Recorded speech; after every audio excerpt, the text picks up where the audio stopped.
La vida es un verdadero milagro. Vivir con salud es un don divino.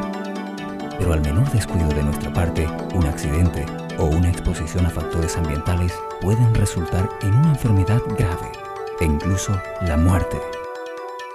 En este punto entra en acción la ciencia médica, capaz de prevenir, tratar y sanar innumerables enfermedades.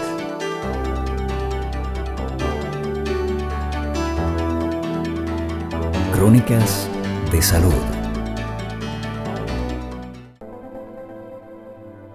Traumatismos. Los traumatismos cráneoencefálicos son la principal causa de muerte en las personas menores que 35 años de edad, y eso está bastante asociado con lo que son los accidentes de tránsito.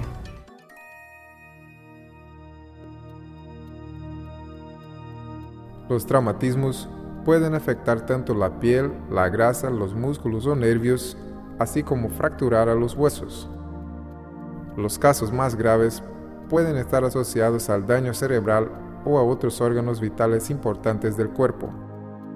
La causa más frecuente de traumatismos, fracturas y heridas graves aún sigue siendo los accidentes automovilísticos. Otras causas incluyen heridas por armas de fuego o por arma blanca, agresiones, accidentes domésticos como caídas en escaleras, accidentes en el colegio o en el trabajo y trauma deportivo. Los grupos más afectados son los adolescentes y los adultos jóvenes. Las lesiones pueden llevar a la pérdida de sensibilidad en la piel, además de causar cicatrices antiestéticas, retracciones, alteración de la visión, dificultad en la respiración, parálisis y pérdida del conocimiento. Los órganos más frecuentemente afectados son el cerebro, los huesos, el corazón y los pulmones, además de los grandes vasos sanguíneos de partes importantes del cuerpo. La prevención de accidentes es uno de los temas que más atención ha recibido en los últimos años por parte de los médicos. La obligatoriedad del uso del cinturón de seguridad y la presencia de bolsas de aire en los autos disminuyó considerablemente tanto el número como la gravedad de las lesiones cráneoencefálicas y torácicas en los accidentes automovilísticos. En contrapartida, las víctimas de violencia personal han aumentado.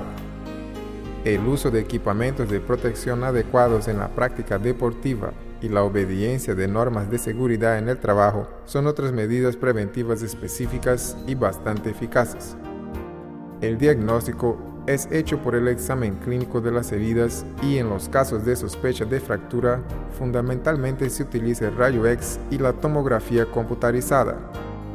El dolor, cortes o laceraciones, sangrado y hemorragias son las principales características presentadas en las heridas, que pueden ser múltiples.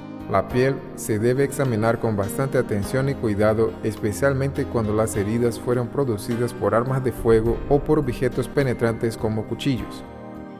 Es importante siempre buscar ayuda en un centro especializado para no dejar que las lesiones ocultas se queden sin diagnóstico. El primer paso en el tratamiento es garantizar la vida del paciente, excluyendo o tratando posibles lesiones vitales.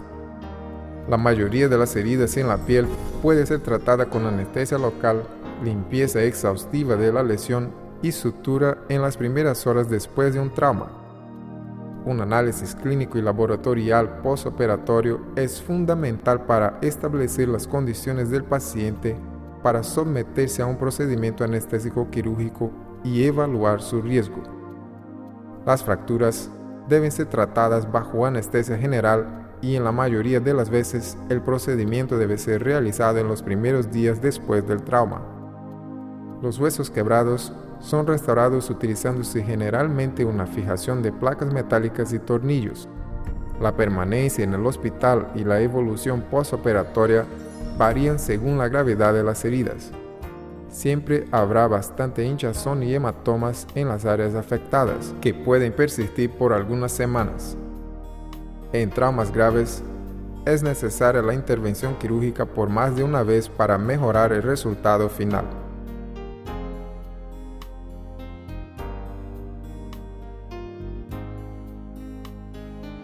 Todo y cualquier traumatismo es importante.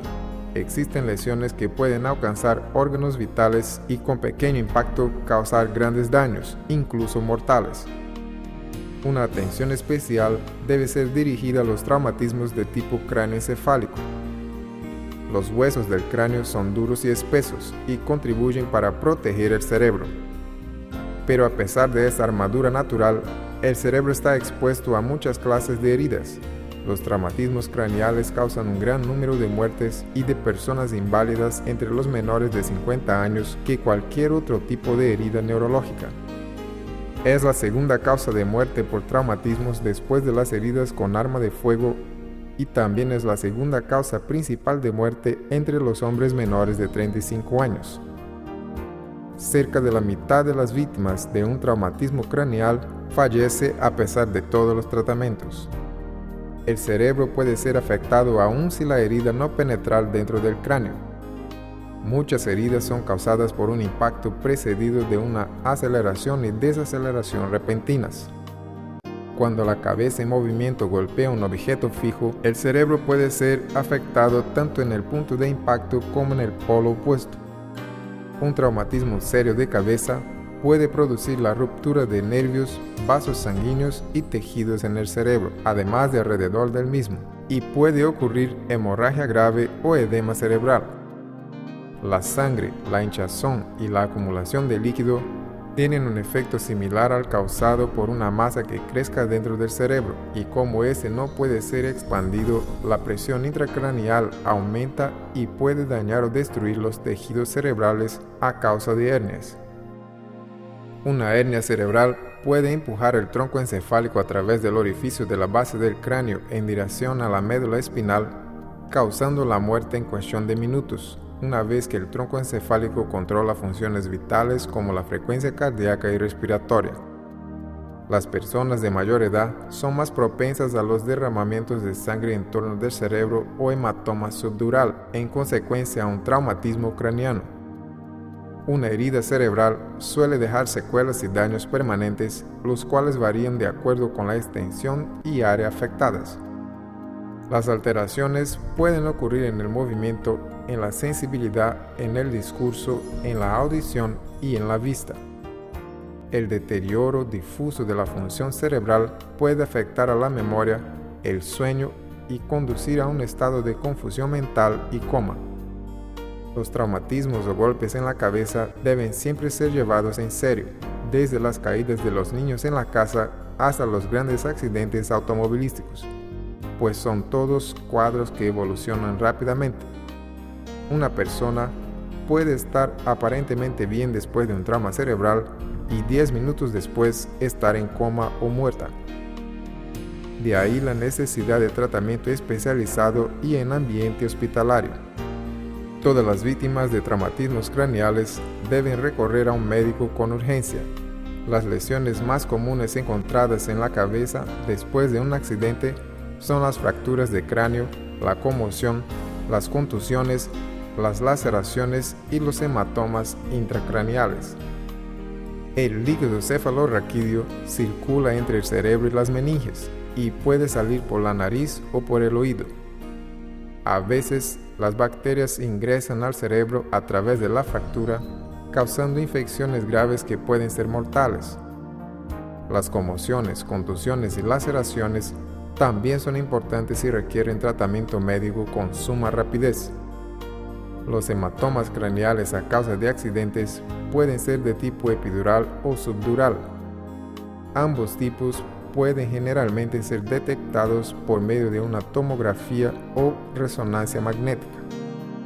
La mayoría de los hematomas se desarrolla rápidamente y produce síntomas en cuestión de minutos. Los hematomas crónicos son frecuentes en personas de mayor edad y tienen una progresión más lenta, con presentación de síntomas horas o días después del traumatismo. La cirugía es la única solución en la mayoría de los casos. Aún así, cerca de la mitad de los pacientes fallecen. Algunos de los trastornos específicos producidos por un traumatismo craneal son la epilepsia postraumática, la afasia o dificultad para hablar y comprender lo que se oye, la apraxia o incapacidad de acordarse cómo realizar movimientos ya aprendidos anteriormente al daño, la agnosia o incapacidad de reconocer y asociar objetos o personas, y la amnesia o pérdida de memoria reciente y remota. Otros órganos y tejidos vitales también pueden ser lesionados gravemente durante un traumatismo. Tanto hueso como tejidos blandos pueden ser afectados, poniendo en riesgo la vida. Dentro de los más complejos y peligrosos están las fracturas de cadera o pelvis, las fracturas de columna vertebral, de la caja torácica, del fémur, del húmero y de otros huesos largos. La ruptura de vasos y nervios importantes que están alrededor de las fracturas óseas trae complicaciones extremadamente mortales como las hemorragias masivas y pérdida de sensibilidad en movimientos corporales. Esos cuadros requieren especial atención y rápido diagnóstico por parte de los médicos. Las lesiones en órganos vitales blandos como el corazón, los pulmones, vísceras abdominales y órganos pélvicos son todas importantes y también pueden llevar a óbito los pacientes cuando la atención es tardía o inapropiada. Cualquier persona que sufra múltiples traumatismos debe ser llevada rápidamente al hospital más próximo para que pueda recibir la atención médica especializada con el fin de salvar la vida y disminuir las secuelas.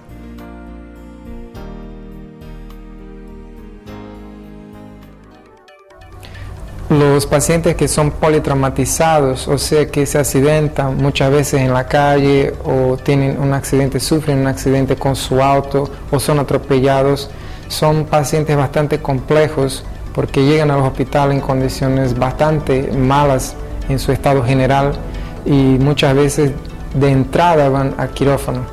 Lo que tenemos que considerar en ese tipo de paciente son principalmente los daños que pueden haber de los grandes vasos y hemorragias internas, que sin ninguna duda son los principales síntomas que puedan indicar a un cuadro grave en ese tipo de paciente.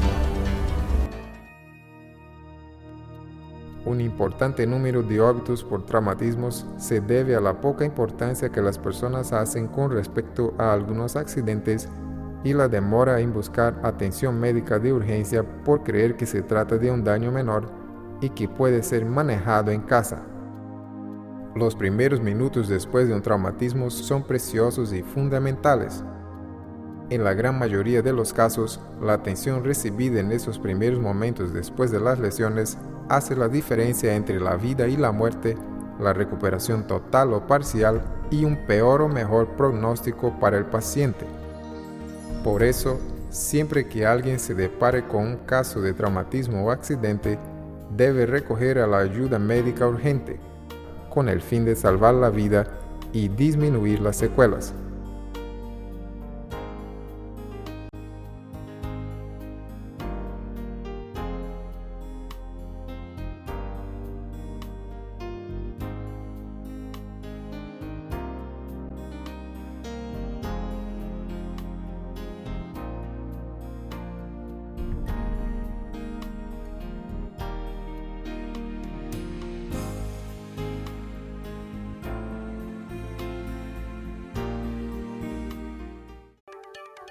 Enseguida vuelve Crónicas de Salud. La mayoría de las personas que viven en países pobres sufre sin poder acceder a buenos servicios de salud. Enfrentan largas filas para una consulta, madrugan en las puestas de salud para recibir atención médica gratuita y muchas veces no tienen dinero suficiente para comprar los remedios necesarios para cumplir con sus tratamientos. Tener salud es una bendición,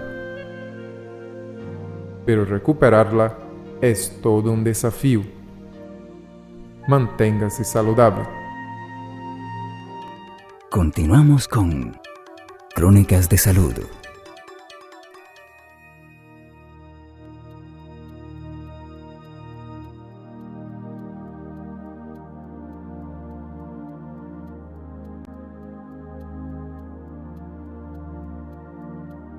Los dolores de cabeza o cefaleas constituyen un problema frecuente en la población en general, siendo una de las causas más comunes de consulta médica. Ellas pueden ocurrir aisladamente como manifestaciones de un complejo sintomático agudo como la jaqueca, o pueden formar parte de una enfermedad en desarrollo, como ser las infecciones, neoplasias cerebrales o sangrados intracraneanos. Se estima que cerca de un 90% de la población mundial ya presentó o irá a presentar un episodio de cefalea a lo largo de su vida. Así, es necesaria una evaluación completa y sistemática en los dolores de cabeza, de preferencia por médicos neurólogos especializados en su tratamiento. La cefalea primaria no presenta una causa específica, pudiendo la misma ser de naturaleza multifactorial. Los dolores de cabeza pueden manifestarse de modo súbito, agudo o crónico. Las cefaleas de inicio agudo o súbito generalmente constituyen manifestaciones de una patología intracraneana como ser la hemorragia subaracnoidea o de otras enfermedades cerebrovasculares o infecciosas como la meningitis y la encefalitis. Sin embargo, ellas también pueden ocurrir después de una punción lumbar o aún durante maniobras fisiológicas que pueden aumentar la presión intraabdominal y consecuentemente la intracraneana, como ser los ejercicios físicos intensos y relaciones sexuales. Además de manifestación aguda, pueden ser resultantes de enfermedades inflamatorias del tejido conjuntivo como la artritis o aún de procesos intracraneanos como tumores, abscesos cerebrales, metástasis cerebrales, hematomas subdurales, además de hipertensión intracraneana benigna, neuralgia del nervio trigémino o del glosofaringeo y crisis hipertensiva. Las cefaleas crónicas generalmente son de naturaleza primaria, resultantes en su mayoría de las jaquecas, cefaleas tensionales y cefaleas y racimos. El diagnóstico es basado en la comprensión de la fisiopatología de los dolores de cabeza, además de la obtención de una historia clínica y realización de un examen clínico y neurológico cuidadoso y completo, todo con el fin de formular un diagnóstico diferencial. Dependiendo del caso, pueden ser necesarios exámenes tomográficos, radiológicos, resonancia magnética del cráneo, electroencefalograma, exámenes de laboratorio con análisis del líquido cefalorraquídeo, además de examen de sangre y biopsia de la arteria temporal.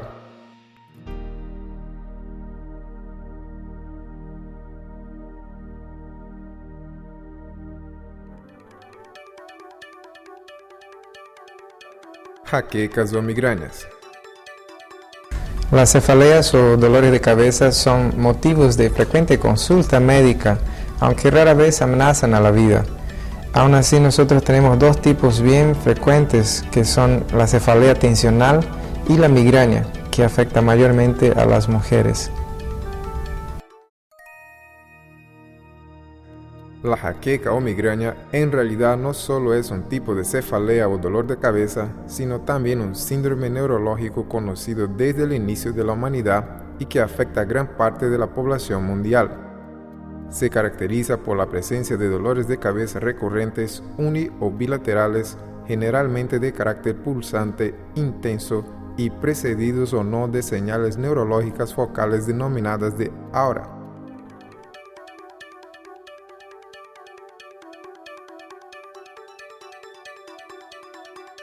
Es importante que usted conozca los signos y los síntomas de las cefaleas.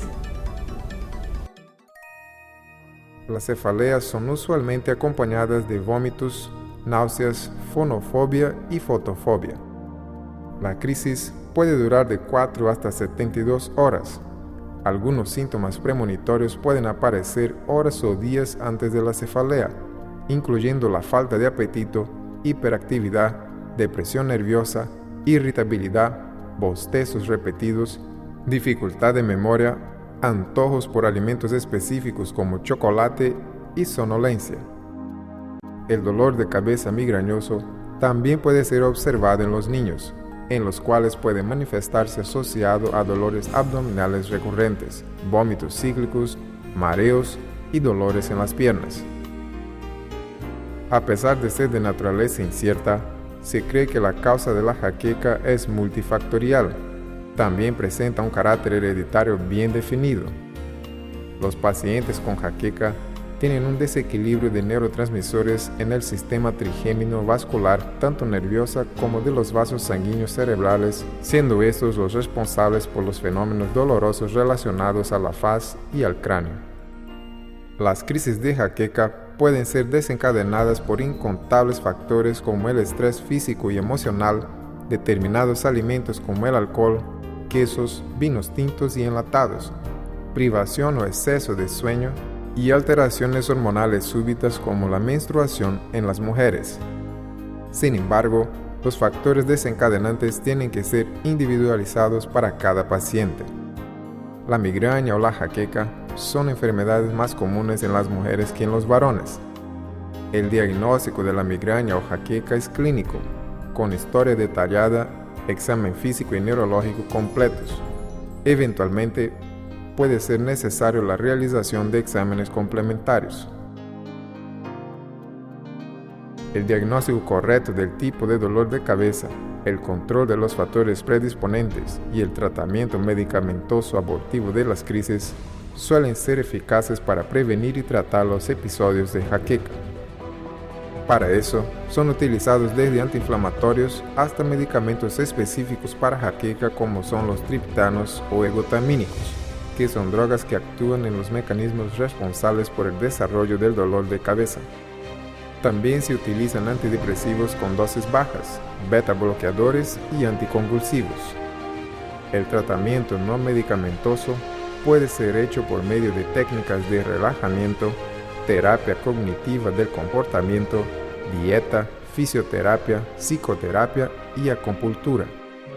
Esos tratamientos también son muy eficaces en otros tipos de dolores de cabeza, como son las cefaleas tensionales.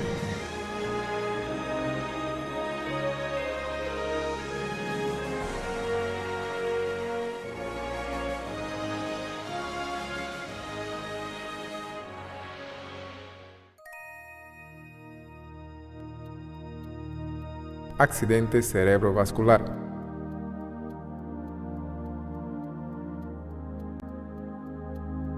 El accidente vascular cerebral o derrame cerebral es una enfermedad caracterizada por el inicio agudo de una disminución de la función neurológica, que persiste por lo menos 24 horas, reflejando implicación focal del sistema nervioso central como resultado de un disturbio en la circulación cerebral. Tiene un comienzo repentino y puede progresar a lo largo del tiempo. Podemos dividir el accidente vascular cerebral en dos categorías: el accidente vascular de tipo isquémico y el de tipo hemorrágico. El accidente vascular isquémico consiste en la oclusión de un vaso sanguíneo que interrumpe el flujo de la sangre a una región específica del cerebro, interfiriendo con las funciones neurológicas dependientes de aquella región afectada, lo que produce una sintomatología o deficiencia característicos. Ya en el accidente vascular hemorrágico, existe sangrado local con otras complicaciones tales como el aumento de la presión intracraniana y edema cerebral, lo que causa señales ni siempre focales.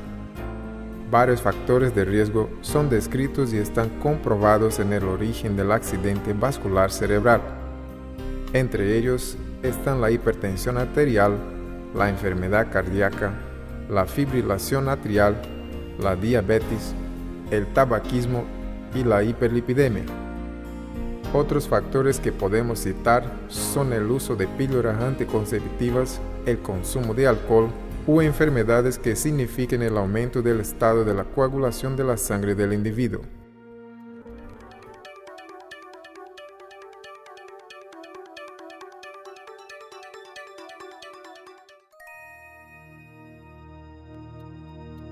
Los signos y síntomas generalmente dependen del tipo de derrame cerebral que el paciente está sufriendo, si es isquémico o hemorrágico, además de su localización, la edad del paciente y otros factores adyacentes. El paciente puede presentar debilidad en un solo miembro o en todo su cuerpo, además de disturbios visuales y pérdida de la visión repentina, pérdida sensitiva, alteración repentina del lenguaje y del habla. En caso de hemorragia intracerebral, los síntomas pueden manifestarse generalmente más graves y con una evolución más rápida. Puede ocurrir una disminución de fuerza del lado opuesto al sangrado, además de desvío de la mirada. El hematoma puede aumentar y causar edema alcanzando otras estructuras adyacentes, lo que lleva a la persona al coma. Los síntomas pueden desarrollarse rápidamente en cuestión de minutos. La historia clínica y el examen físico dan subsidios para una posible enfermedad vascular cerebral. Sin embargo, el inicio agudo de síntomas neurológicos focales debe sugerir una enfermedad vascular en cualquier edad, aunque sin factores de riesgo asociados. La evaluación laboratorial incluye análisis de sangre y estudios de imagen como la tomografía computadorizada del encéfalo o la resonancia magnética nuclear. Otros estudios como la ultrasonografía, la ecografía y la angiografía pueden ser realizados.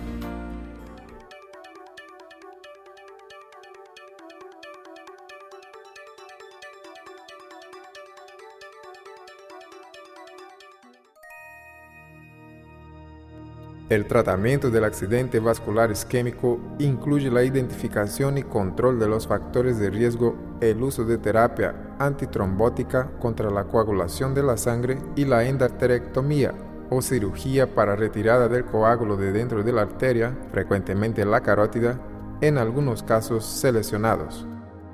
La evaluación y el acompañamiento neurológico regular son componentes del tratamiento preventivo, así como el control de la hipertensión, de la diabetes, la suspensión del tabaquismo y el uso de determinados fármacos que contribuyen para la disminución de la incidencia de accidentes vasculares cerebrales.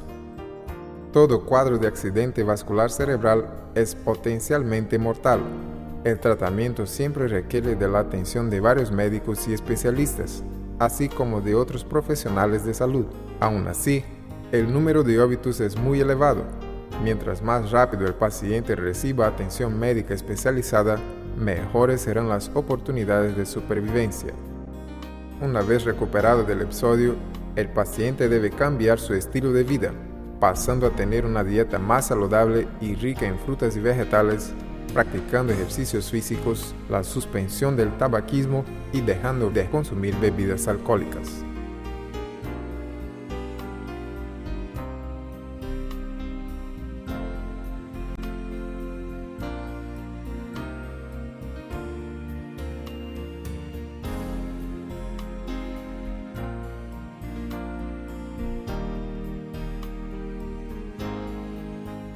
Para mayor información sobre el tema que usted está viendo, ingrese a nuestro sitio en internet www.cronicasdesalud.com. Existen innumerables enfermedades y accidentes en los cuales no es posible alterar el curso de su desarrollo, prevenir a que ocurran o sanarlas por completo. Sin embargo, en varios casos, usted tiene el poder para cambiar la enfermedad que le aflige, pudiendo lograr una mejor vida y por mucho más tiempo. La pregunta es, ¿usted hará buen uso de este poder? ¿Cambiaría usted el futuro de su salud y de su vida si supiera cómo hacerlo? Nosotros podemos ayudarle.